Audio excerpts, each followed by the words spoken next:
Quinn's Garage sticks with a tradition that began with my grandfather back in 1926. I remember going to the garage when I was just a little bitty kid, 3, 4, 5 years old.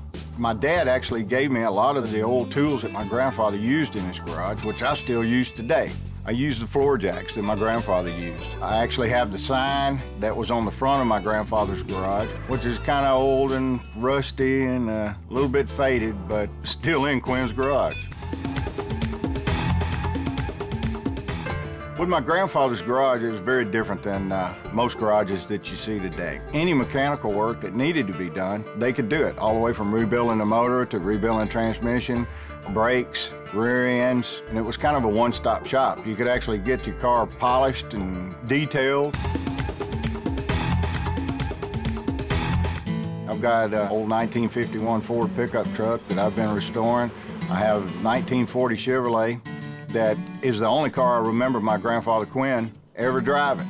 We also have a 1948 Chevrolet Fleetmaster that my grandfather bought from my grandmother, brand new in 1948. That car's got 70,000 miles on it, all of which my grandmother drove, which literally was to the grocery store and to church.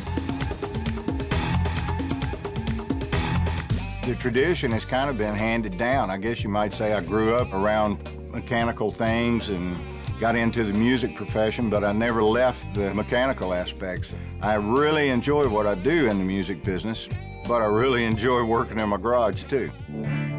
I've been a mastering engineer at Masterphonics for the past 22 years. At Masterphonics, what we do is actually record music, mix it, master it. When I first started mastering here at Masterphonics, we were actually cutting the masters that went to the manufacturer for 12-inch vinyl records.